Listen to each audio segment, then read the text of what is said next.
Mismo a vos, pero importa. Bien, entonces continuamos y ya que hemos visto entonces en esta tarde linda del 16 de junio, entonces vimos filamento fino, filamento grueso, vimos lo que era el cátodo, ¿sí? Copa de enfoque, hicimos un repaso de lo que es la atenuación con una incidencia, una placa de pie, con un proyectil para ver las distintas densidades. Y vamos a seguir entonces, o retomamos otra vez con el tema del tubo o elemento dentro del tubo y lo vamos a ir al ánodo. ¿Sí? El ánodo, ¿qué vamos a decir?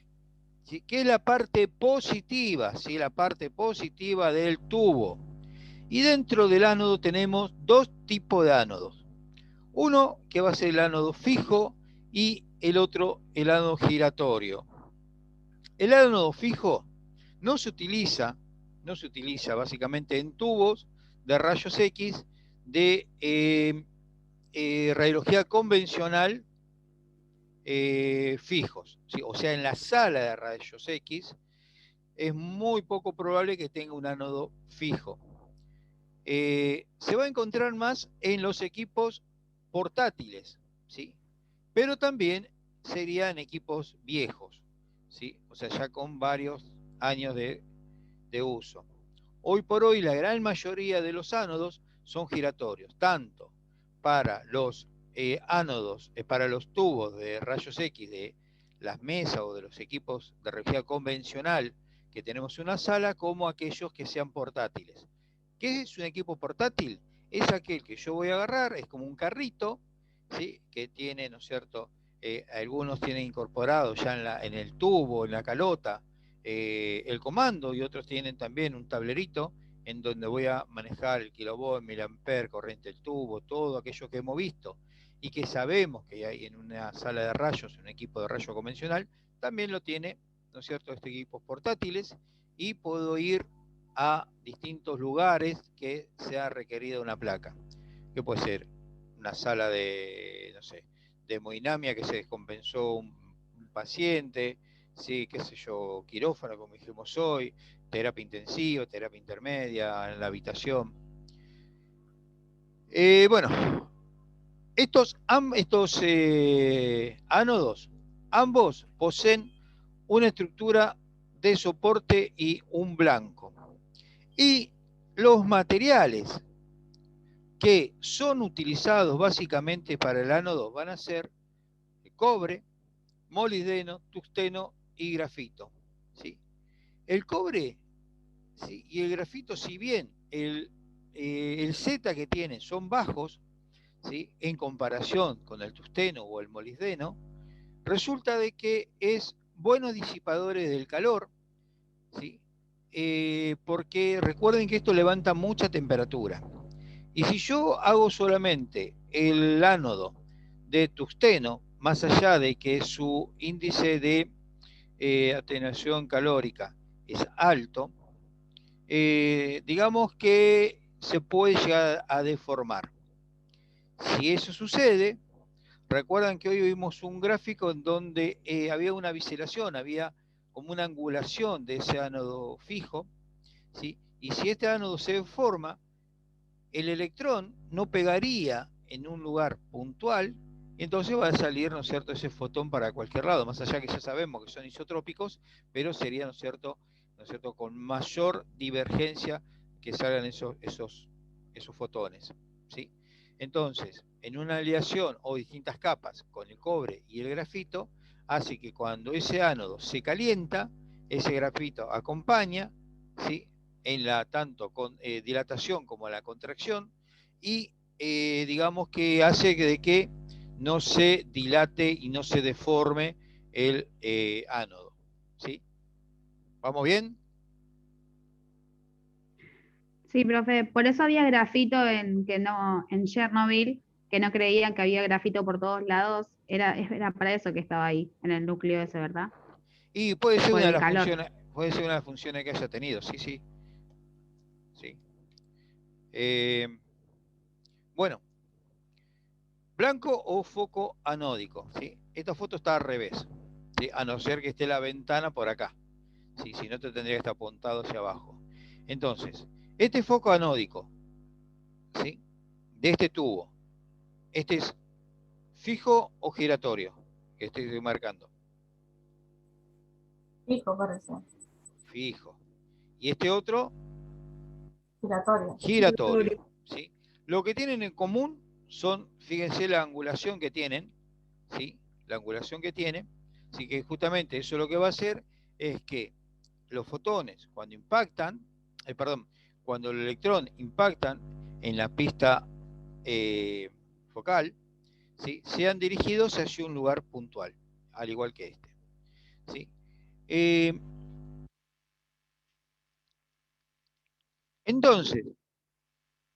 Entonces, eh, ese tubo de ánodo estacionario o ánodo fijo, el blanco va a tener una aleación, como dije hoy, de tungsteno y cobre. Y el giratorio, ¿sí? El blanco va a ser una aleación de tungsteno al 95% y un porcentaje bajo de reño, ¿sí? Que eso proporciona una mayor resistencia mecánica, ¿sí? A la rotación de ese ánodo. ¿Sí? O sea, va a hacer que el ánodo gire más liviano. Cuando ustedes vayan al hospital, o aquel que tenga la posibilidad de pasar cerca de un tubo de rayos, van a ver que el radiólogo, cuando tiene el disparador en la mano, puede ser que apriete el botoncito directamente al fondo, pero no va a salir el rayo en forma inmediata como pasaría con este tubo, sino que va a haber un proceso de preparación. Ese proceso de preparación es cuando este, ¿sí? Ánodo empieza a girar, ¿sí? Empieza a girar.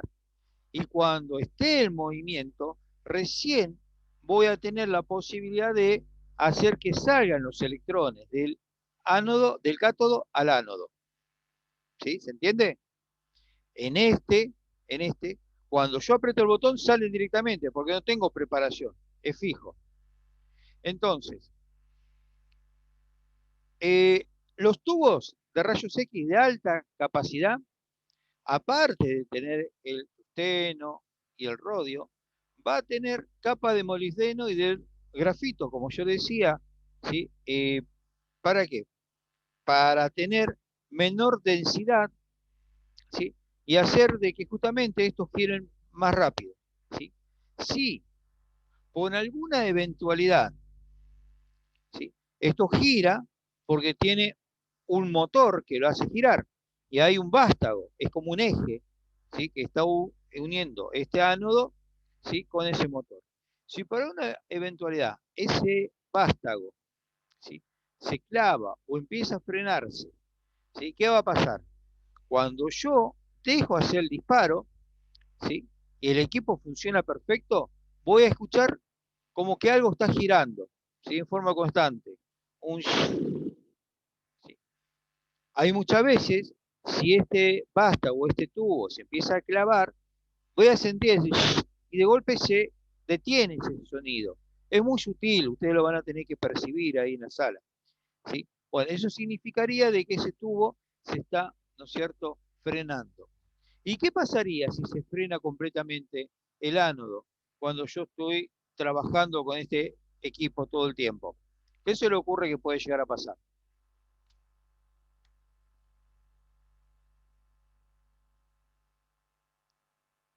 Otra vez, Herrera tiene que contestar. No, Se nos fue están Herrera pensando. también. Ya van a responder, dale tiempo. Bueno. Preguntale a Salcedo, que me parece que entendió. Salcedo, ¿qué entendiste? ¿Qué pasaría si el ánodo que tiene No, que girar profe, estoy por algún pensando igual momento que se mis frena? compañeros. ¿Tus compañeros si están todos perdidos? A ver, Bueno, yo también. vamos a ¿No va imaginarnos. a haber emisión, profesor? ¿Cómo, ¿Puede cómo? ser? Quiero mandar fruta. ¿Cómo, Alicia? Se cortó todo el internet. ¿Me escuchan? Yo sí te escucho bien. Bueno. A ver. Le iba a llevar porque me acordé que una vuelta de red me contó que cuando era chico iba a una kermés y que había como un jueguito así que daba vuelta, pero es muy antiguo. Vamos a poner como ejemplo una ruleta. ¿Está bien? ¿Todos conocen la ruleta? Sí. No le digo que hayan ido al casino, digo si conocen la ruleta. ¿Sí? Vieron que el señor que hace girar la ruleta y eso gira, gira, gira y en un momento la bolita cae en un lugar al azar. ¿Está bien? ¿Todos están de acuerdo con eso? ¿Qué pasaría si esa ruleta queda quietita? ¿Sí? Y la pelotita, en lugar de pegar acá, empieza a caer siempre en este mismo lugar. ¿Qué pasaría? Va a caer eso, justamente, siempre va a caer en el mismo lugar. ¿Estamos de acuerdo? En la ruleta pasaría eso. ¿Se hacen la idea? ¿Se imaginan la ruleta? Y siempre cayendo la bolita, ¿en dónde? Decime un número, Herrera, vos que sos del ambiente. 22. 22. Siempre cae en el 22. Y cae en el 22, en el 22, 22, siempre en el 22. O sea, el resto de los números no tienen chance, ¿sí?, de que esa bolita vaya a ese lugar, porque siempre va a caer en el 22. ¿Por qué? Porque la ruleta se quedó clavada ahí. ¿Estamos de acuerdo? ¿Qué va a pasar? ¿Qué Sí. va a suceder? Va a venir el dueño del casino y ¿qué va a hacer? Y va a decir, no, esto no anda, no sirve, se rompió. ¿Sí? ¿Estamos de acuerdo? Díganme Sí. que sí, chicos, por favor. O díganme que no, pero Sí. díganme algo. Bien, ahora, yo lo Y llevo sí, al ánodo. profe, porque si no gira no funciona. Bien, ¿y qué pasa si no gira el ánodo? No se emiten rayos. Se van a emitir Claro, no rayos. sale el... Se van a emitir rayos, porque también en la ruleta va a salir siempre el 22. Pero ¿qué pasaría con el ánodo si no gira? ¿Está funcionando o no funciona?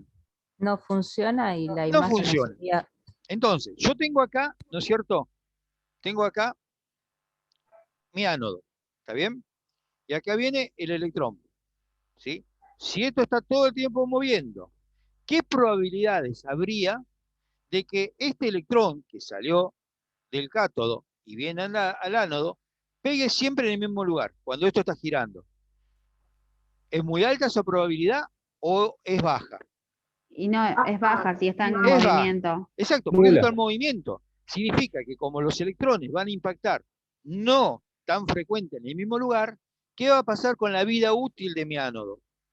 ¿Va a ser Va a mayor? ser más o menor? larga. Más larga. Va a ser más larga. Perfecto. Entonces, si esto en lugar de girar, por alguna eventualidad se queda quieto, y mi electrón empieza a pegar siempre en el mismo lugar, ¿qué pasará?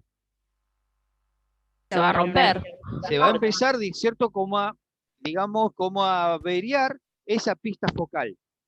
¿Está bien? Entonces, el electrón, en lugar de pegar acá y hacer esto, va a pegar en una parte deformada, está así, entonces, por ahí pega acá, impacta acá mi electrón, y en lugar de bajar, por ahí se me va para arriba, o para abajo, o hace un retroceso, ¿no es cierto? Cuando todo eso sucede, ¿sí? Recuerdan que dijimos hoy también que esos electrones que impactaban en la envoltura de vidrio, ¿sí?, empezaba a tener un envejecimiento del tubo y empezaba a tener fallas porque iba a empezar a tener, ¿no es cierto?, radiación parásita, ¿sí?, o electricidad parásita habíamos mencionado, ¿sí? Bueno, esa radiación parásita entonces se puede llegar a dar por envejecimiento del tubo, por una gasificación del tanto el filamento como del ánodo, porque tal vez la disipación del calor no fue tal y empezó a generar ese gas, o también puede ser por un mal funcionamiento de la rotación de este ánodo giratorio. Ay, me cansé de la explicación, ¿pero se entendió? Sí, profe. Yo entendí. Claro, Sí, ¿fue profe. claro? Entonces, yo tengo que tener, chicos, presente. Ustedes, cuando empiecen las prácticas, no van a tener mucho problema porque van a ir a un lugar y usted no tiene esa responsabilidad. Pero va a llegar un día en donde ustedes, Dios quiera, tengan ustedes un equipo, ¿sí?, que sea ustedes. O vayan a trabajar en un lugar privado que está solamente el dueño y ustedes. Y ese equipo lo van a conocer ustedes, el ruidito, el sonido, ¿sí? Y si ustedes empiezan a rotar, que se llama rotar o preparación, que es apretar ese pulsador en el punto 1, ¿sí?, hacen el disparo y bien sueltan, no sienten que eso sigue girando, es como un pequeño zumbido muy sutil, no lo sienten, o sienten que viene haciendo el zumbido y de golpe se clava, Presten Llamamos atención al técnico. porque están, ¿no es cierto?, empezando a tener problemas, ¿sí?, con la rotación del ánodo, ¿sí? Y vamos a tener problemas a futuro, ¿sí? Herrera, ¿quiere Sí, aportar profe. algo de esos años de servicio? ¿Quién lo No, repara, profe? ¿Cómo? no. ¿Quién lo repara? Y viene un El técnico. técnico que Lo que sucede es que ya en estos casos no se ve que la ampolla está al vacío. O sea, en este caso lo que van a tener que hacer es retirar la ampolla. Hay empresas que abren y pueden solucionar esto, después tienen que tener un vacío, pero bueno, no lo hace cualquiera, ¿sí? Tiene que ser una empresa con Hoy, ingenieros idóneos. hoy por hoy directamente se cambia el tubo, se le da de baja. O sea, cuando tiene un daño así, se le da de baja. No, digamos, hacer la reparación de ese tubo desgastado no amortiza, conviene más bien comprar un tubo nuevo. Digamos, no vale la pena repararlo. Es mucho Hoy, el costo. Imagínense que estos tubos se fabrican en series, así que repararlo prácticamente, yo no conozco a nadie que repare estos tipos de tubos. Directamente se le da de baja, porque ¿cómo se da cuenta, no? Porque uno dice, ¿cómo me doy cuenta? Primero, el que trabaja mucho tiempo con esos equipos, vas, digamos, asociándote a todos los ruidos de la rotación, del disparo, todo. Cuando vos con el tiempo te vas a dar cuenta de que algo pasa. Y después también lo vas a notar en las placas. ¿Por qué? Porque, como dijo Roberto, si se llega a clavar el ánodo giratorio, va a empezar a pegar en un mismo lugar, tanto impacto de los electrones en el lugar va a deteriorar, digamos, esa pista, ¿no es cierto? Y hablando como si fuese una pista que está deteriorada, imagínense, si alguno de ustedes debe haber jugado alguna vez o al fútbol, o al pádel, o al tenis, ¿no? Si uno tiene una cancha que está bien lisa, bien, digamos, a nivel y todo eso, vos jugás a la pelota o al tenis o al pádel y sabés para dónde va a picar la pelotita y la vas a buscar. Ahora imagínense si esa cancha de fútbol, de tenis o de pádel tiene, está deteriorada, está saltado el cemento, o si es una cancha de fútbol, tiene pozos, ¿no es cierto? Entonces, ¿qué va a pasar con la pelota cuando pique? No podés adivinar para dónde va a picar. Depende de dónde pegó en el agujero, vos vas a correr para acá y de repente la pelota te picó y se fue para el otro lado. Bueno, exactamente lo mismo pasa con estos tubos cuando se deteriora, digamos, la pista del ánodo. Entonces, ¿qué va a pasar? Tus placas van a dejar de tener calidad. ¿Por qué? Porque el haz de fotón va a ser disperso para cualquier lado, no va a tener un foco. Si bien hablamos en un principio de que cuando uno hacía un disparo, teníamos una cierta cantidad de fotones que van con una misma energía, pero había fotones con otro tipo de energía, pero todos estaban enfocados. Cuando la pista del ánodo está deteriorada, no se enfocan, salen para cualquier lado y eso hace que tu placa, por más buen técnico que seas y maneje el kilovoltaje, el miliamperaje, los tiempos, todo, la placa nunca la vas a poder tener de buena calidad porque vos no sabés para dónde va a rebotar ese fotón. Entonces ahí te va a dar el inicio que es hora de cambiar el tubo, ¿no es cierto? y una de las cosas que empieza a suceder es que nosotros notamos que tenemos que empezar a aumentar de técnica, ¿sí? Entonces, antes hacía yo una mano con 40 kilovolt pico y ahora tengo que utilizar 44. ¿Sí? Al principio le puedo echar la culpa a los líquidos, pero si estoy con digital, por ejemplo, y veo que la placa no me sale, porque el índice de atenuación que me marca, ¿no es cierto?, la parte digital no es lo debido, ¿sí? Yo tengo que aumentar técnica. ¿Sí? Y no es problema del equipamiento de revelado, sino es el problema del tubo, de un agotamiento del tubo, producto de estas cosas. ¿Sí? Bueno, avanzamos un poquito más, chicos. ¿Sí? O sea, tres motivos por lo cual el tungsteno ¿sí? Es un material idóneo para justamente ese blanco, ese ánodo giratorio, ¿sí? Empezamos porque el número atómico del tungsteno, ¿sí? Es elevado, es 74.